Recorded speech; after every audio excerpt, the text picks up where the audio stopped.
Good afternoon, good morning, good evening, wherever you are in the world. Thank you so much for joining Sappers Unscripted again. Casual Buyers, welcome. We don't have Brevin Herbst in today. He's enjoying the Easter weekend away with his family. And it's quite sad that he's not here because the first game that I want to talk about, after you guys hit the like and subscribe button, which we gracefully thank you for, is the Bulls Leinster game. Obviously, Casual Bias, we got a lot of slack regarding that game. What are your thoughts on, not on the game necessarily, but on the comments specifically? I think it's valid. Like we go out and put ourselves on a limb. We say some controversial stuff, all in good spirits. Like I took a lot of the comments in good spirit, even though the people say you know nothing about rugby and stuff. I took it in good spirits. I love the banter. Like that is why we're on social media. We wouldn't be on social media if we couldn't take a bit of heat. And this time we were wrong. And I still back the fact that we never said Leinster will get steamrolled or anything. Like I'm not going to sit here and backtrack anything. But I appreciate the comments because I don't think it was an unfair prediction to say that the Bulls could win a close game by about 6 points.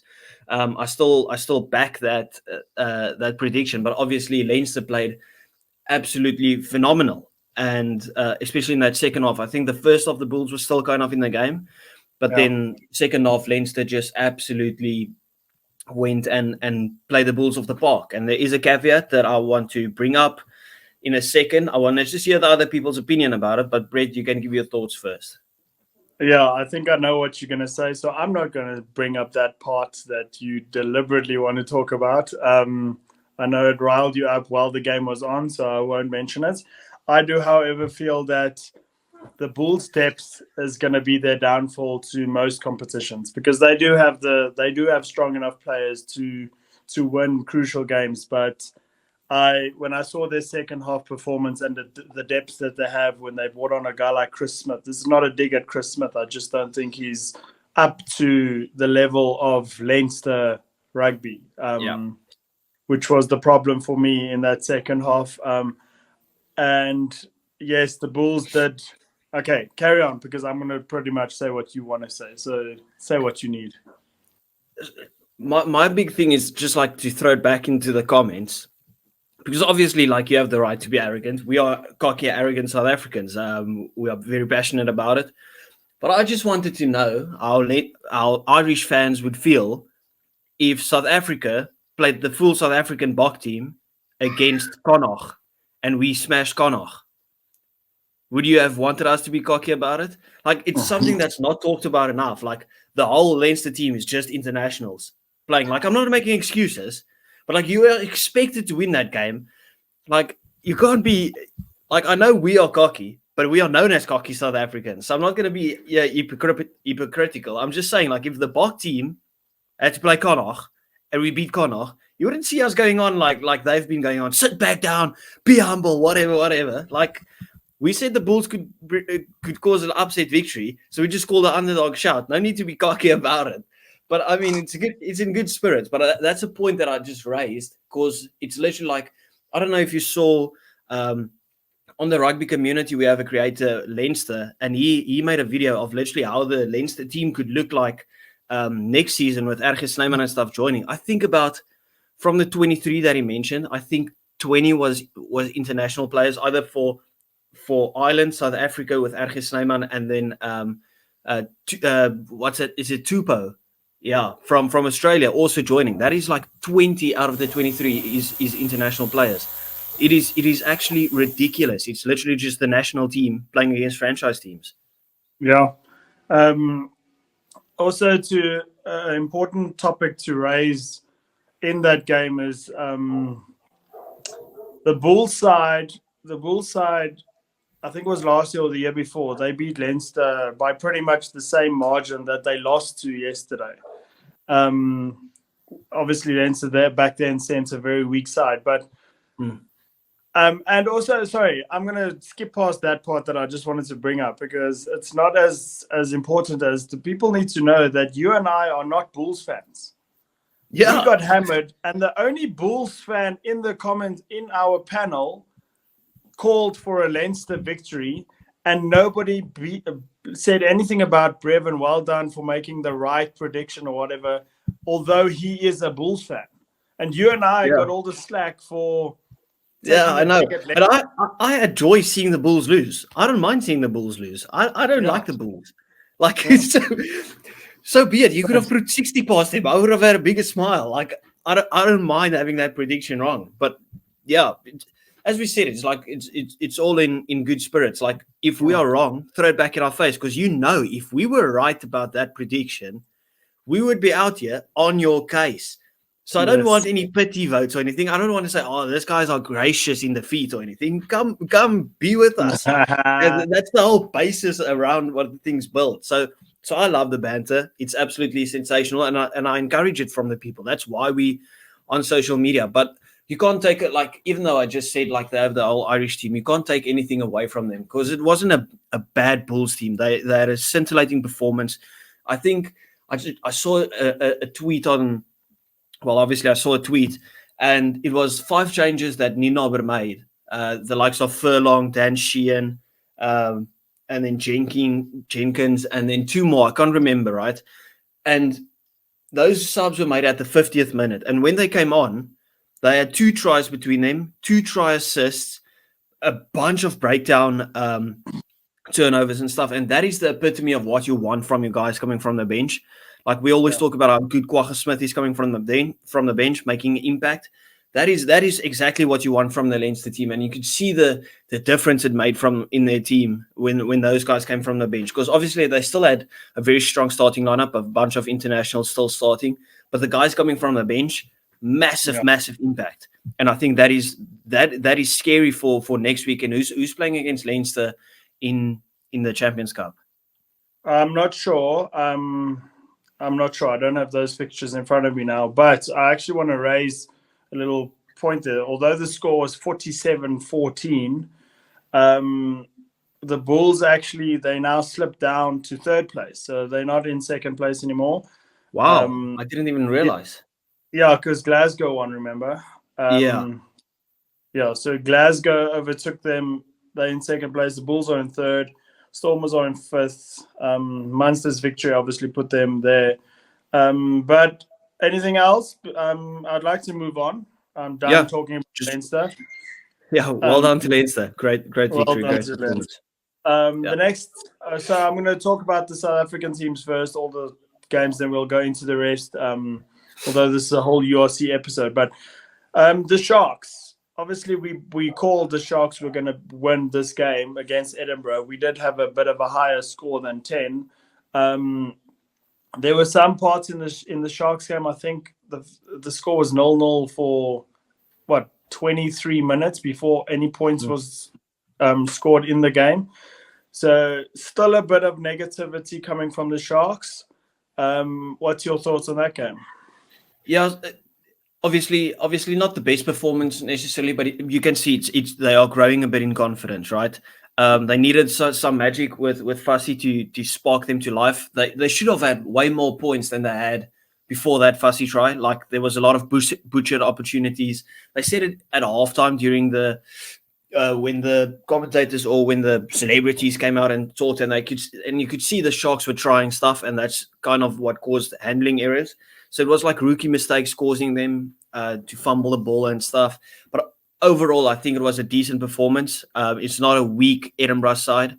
It's not the side that ran out against the Stormers last weekend. They had the likes of Duan van der Merwe, they had Pierre Schoeman, they had VP Nel. And you could see, we spoke about how dominant the Sharks could be at scrum time. They smashed Edinburgh at scrum time.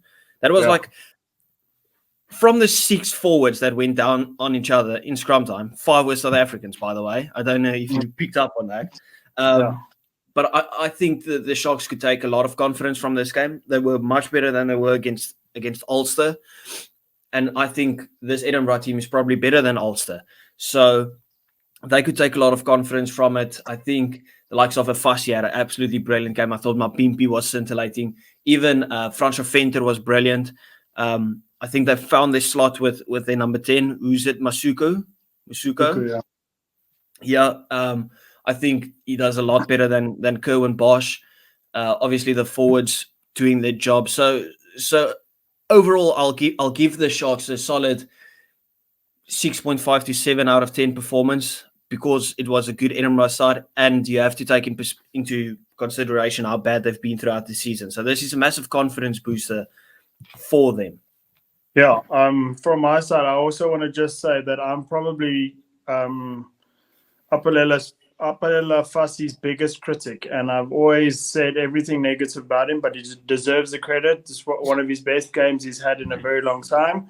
So well done, Fassi. That was pretty much saved your team there.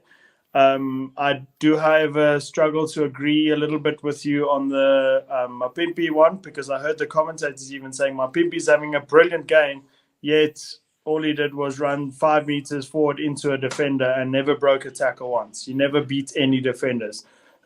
He did have the ball a lot, which I see why commentators would say he had a good game. I don't know why you said he had a good game, but I just think like overall the work rate that he put in, like he didn't necessarily have any line breaks, but he got over the gain line. He was very, very secure under the high ball, and he made a bunch of tackles. I just felt he did a bit more than you usually see what he does. Like, I don't rate Mapimpi as the best winger, but I think the work rate that he put in was almost like that. You almost felt like I was watching Franco Mostert, just like doing the hard yards and stuff from a wing. It wasn't necessarily a winger's performance, if you understand what I mean. Okay, valid. That's valid. Yeah, so that score there was 23-13. Sharks won by 10.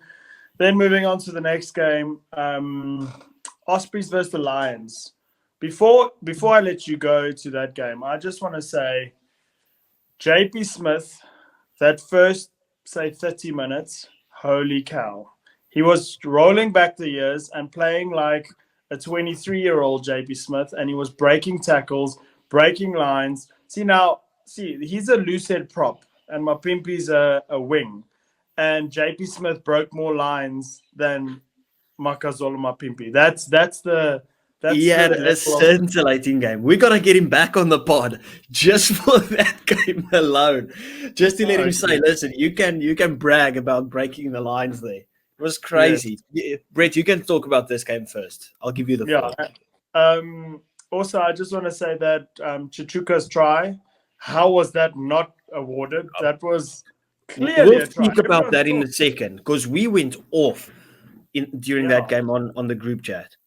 Yeah, exactly. And besides that, I felt that yes, Nohamba has been good for the Lions this season, but when Hendrickse went off, Hendrickse didn't go off; he went to center. But I was just surprised at the shuffle that they made, because Van der Berg, when he came on, he was so good for the Lions, and I felt like Van der Berg and Hendrickse would have done well as 9 and 10, but they instead moved Nohamba to 10, which for me slowed the game down, or for me also put them on the back foot and created them to make more mistakes, because he's a bit of a loose cannon. He's good, but he's a bit of a loose cannon, and therefore I felt like that was the downfall for the Lions. I'm still on the thing that I don't think he's the best 10. I think he's a good 9. But he's one of those guys that can play 10. The same with the likes of a Faf de Klerk, can play 10 if you really need him to play 10. Like, I wouldn't play him 10 if it's not needed. He is not a 10.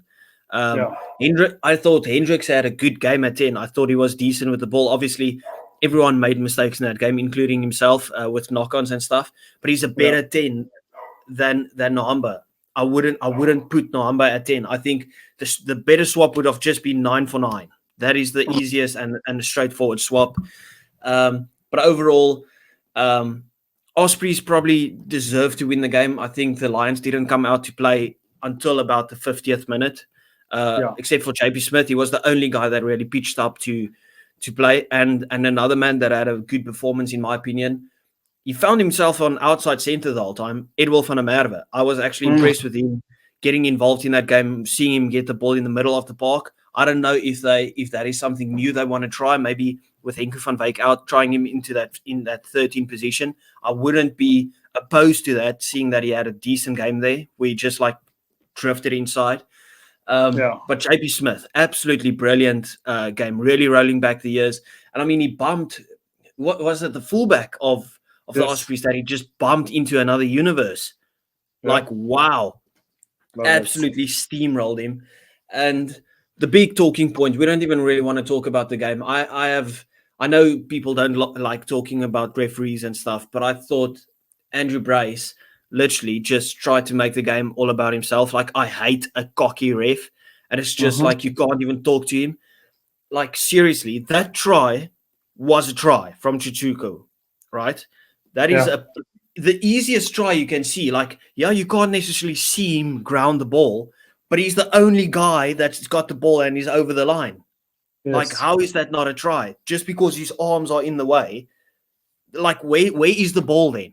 If it's not grounded, like how is Yeah. someone else going to be under him? He's the only guy on the ground.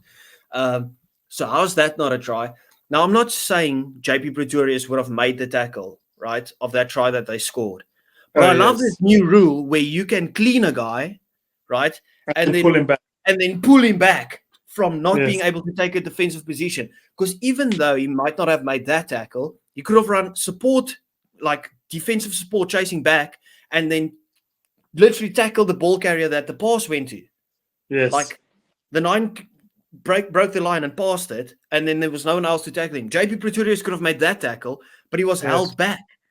Yeah. And then the TMO tells him, listen, it's a fair clean. He's part of the ruck. There's no obstruction in that, but you can't pull the player away after that. Imagine that. Imagine Yeah. like And blocking the guy from what taking the defensive position. what made that worse for me is the very, very, I know it's in your name, it says casual bias rugby, but the bias commentators in that game drove me insane that at one stage I wanted to mute my TV because they had everything negative to say about the Lions. And when something went against the Lions, they'd be like, yeah, no, blah, blah, blah. And then if something negative went against the Ospreys, they would flip their lids. And Yeah. that irritated the crap out of me. If you're going to be a commentator, yes, it's in your country, but if you're going to be a commentator, commentate the game, not your team, because it's not just your team spectators watching this game. Yeah, you can be biased when you're just an online personality, but when you're commentating a rugby game, a professional game, you have to be unbiased. That's what you sign up for. The same with being a referee. That's why they don't have referees refereeing games in their own country. Like they can't have a what is it, Welsh ref that game. Like it wouldn't make any sense. So I know you're a Welsh guy in the commentary box, but you sign up to be unbiased. Like we can be biased. You can be biased in the comment section, but it's a different thing. So we had a lot to say on the group chat with the ref and the commentators. I don't think Andrew Brace necessarily had the worst game in the world, but big decision making and not letting anyone talk to him. That's why the TMO is there. He's telling you, listen, he's come through the ruck and holding the guy back. You can't just go out and say stuff. Like he's literally telling you what is going on. The same with when the Lions in the first half, they could have scored a try to get closer in the game. I think it could have been like 14-7 then.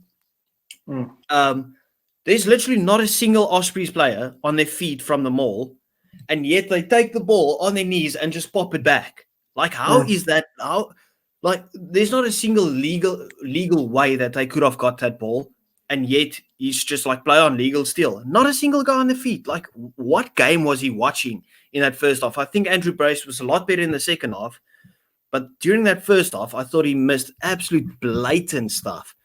Yeah. But anyway, well done to the Ospreys because in the end they did deserve the game. The Lions didn't come out to really play until the last 60 minutes. I think it would have been a bit disrespectful if the Lions somehow got themselves back into that game and won it because the Ospreys were the better team overall.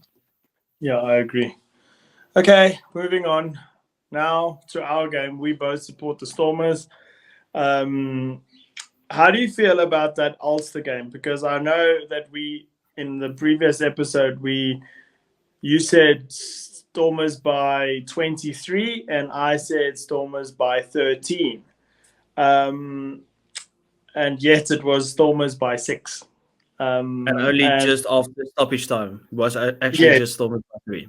Yeah. And I don't actually feel that the Stormers deserve to win that game. it feels like that cliche thing where it's like a game of two halves, because that's literally what it was. I mean, in the first half, Ulster made 14 tackles. 14. That is one tackle every 2.8 minutes. That is ridiculous. Okay. And it felt like in the second half, the Stormers only made about 14 tackles. I can't really remember Ulster having the ball in the second half. It was a shocking performance. Listen, I wasn't happy with the first or the second half performance. The amount of mistakes that we made, we could have won that game just by the second half alone by 30 points. But the mistakes, blatant errors that we made, all of our own doing. Like, obviously, Ulster's defense was good. I will give Ulster a lot of credit for their defense, especially like they're in the middle of the park. They made some dominant tackles. I think they made a lot of dominant tackles, carrying our guys back. I think Daimani had a scintillating game, by the way, defensively. I think in that first 15 minutes, I saw him make like 30 tackles alone. But overall, almost disgusting and disgraceful performance. Like, Manie Libbok in that first half looked like the worst player in the world. Like, he had a much better second half. But I asked on the group, is this guy on medication or something? Like, what is going on? And you told me it's his brain's leaking. like I couldn't think of a single thing that we did. Everything just felt like it was going wrong. The first 10, 15 minutes, no commentary. The crowd was soft, making mistakes. We literally never had the ball. We had the ball. We either kicked it into no man's land or miskicked it completely. Look at the kickoff from Manie after they scored that try. Like, it was ridiculous. I was just like, what are we actually watching? Is this the team that has to go and play against the defending champions next weekend, La Rochelle? We got to pull our socks up and actually put a performance and put some training sessions together. And the one thing, and I know we spoke about it, that we really missed was leadership. I felt there was no leadership on that field. Where was Salman Murat to get? I never saw us getting into a huddle where he actually just like scolded the guys and said, "Listen, get your get your act together and let's start like actually tackling the guys. Let's actually try and play some rugby." Because every time we got the ball, it was just like kick the ball away. It was so annoying. Like, I've never been more annoyed watching a Stormers game. I also want to know that once you get the most dominating scrum with Frans Malherbe scrumming the shit out of Steven Kitshoff, and then you get a penalty from that, then all of a sudden you go for goal. Make that make sense. You've just dominated in the scrum. We can get another 5 points and deny Ulster a bonus point, yet he went for goal. That just blew my mind. Why would we scrum in the first place then? That just was quite silly for me. I'm very annoyed with that game. That I think I only started feeling better when Lauder came on. How good was he? Amazing. Amazing. I wasn't sold on him this whole season. I didn't think he was necessary to purchase him in the first place. And yesterday he came and changed things. So I'm happy, but I'm also upset with that game. And I think that, like you said, things are going to have to change drastically within 7 days if we're going to play La Rochelle and expect to actually do well in that game, because 2 weeks in a row now against Edinburgh, threw away many tries, should have been 60-0. And then now against Ulster as well. Terrible. Would you go with Lauder to start on the wing and then Harsenberg on outside centre? Because you can't drop Harsenberg. He's so good at the moment. He was a standout performer yesterday for me as well.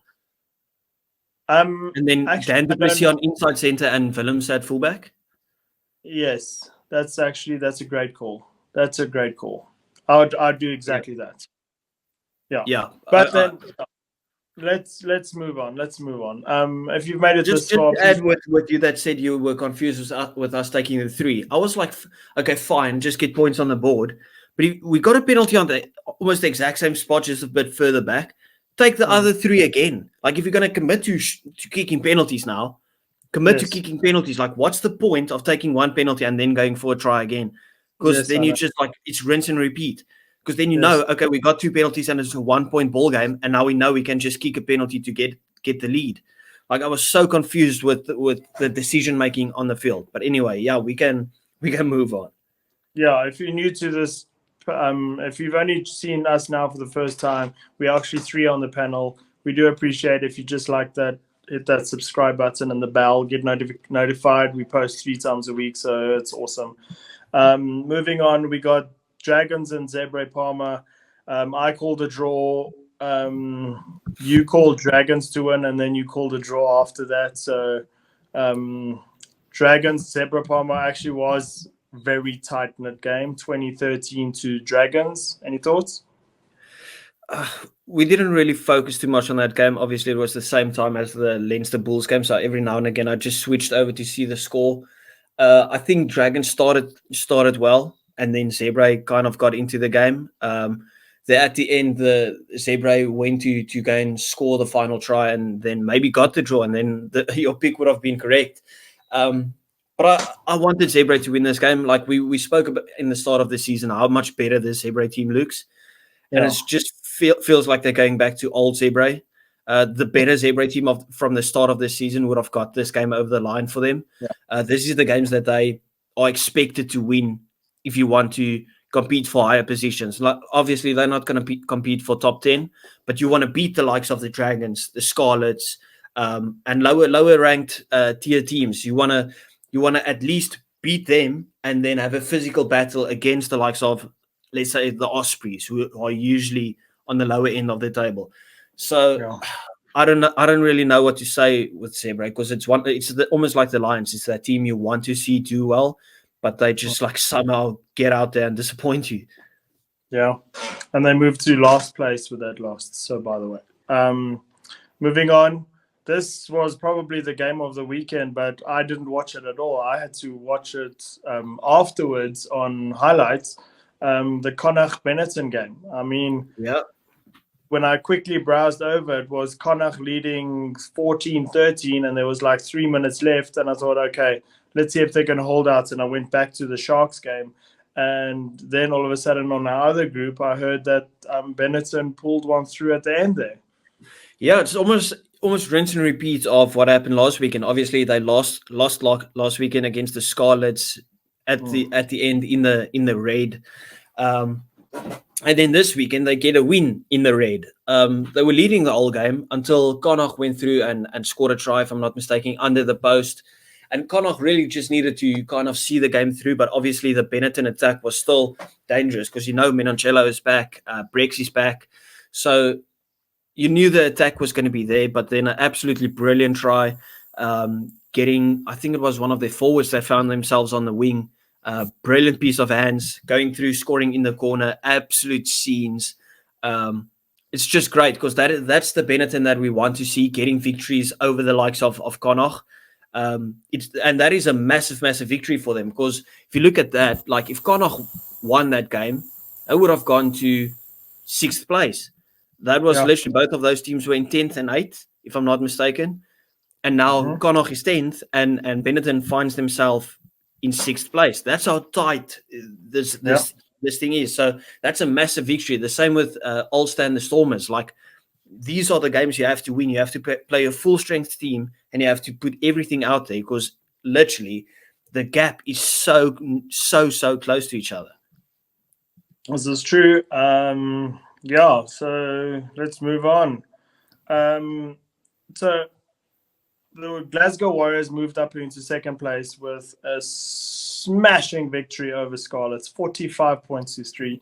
This is just another South African coach taking a team. Oh, by the way, the 2 top teams are coached by South African sides. Just saying, just throwing it out there. So Franco Smith, ex-Cheetahs player, ex-Italian coach, now coaching the Glasgow Warriors. What top 3 teams, Brett, because the Bulls obviously have Jake White. Yeah, but you don't count 3rd. 3rd is not an achievement. Okay, fine. Anyway, so 45-3 Glasgow Warriors. They shut Scarlets out. I don't even know how they got 3, because they were nowhere in that game.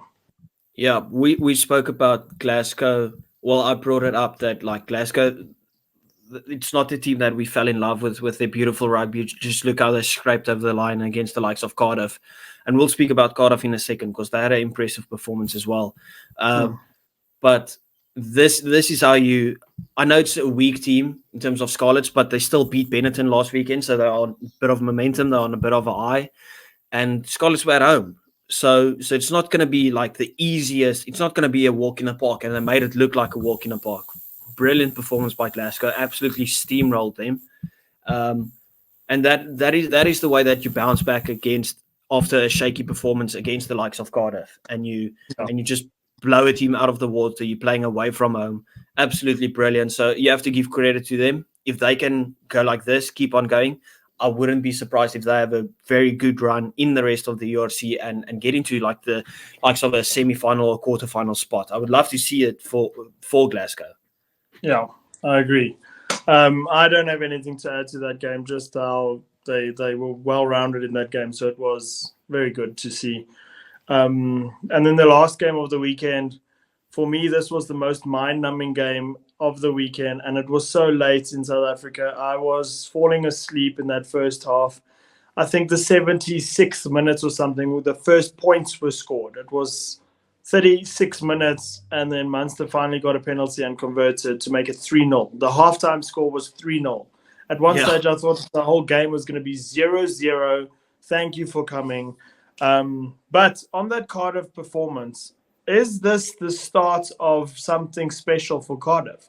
Because this is the third game in a row that Tinus de Beer he's actually, for me, been one of the best fly-offs in this whole competition. How he controls this game.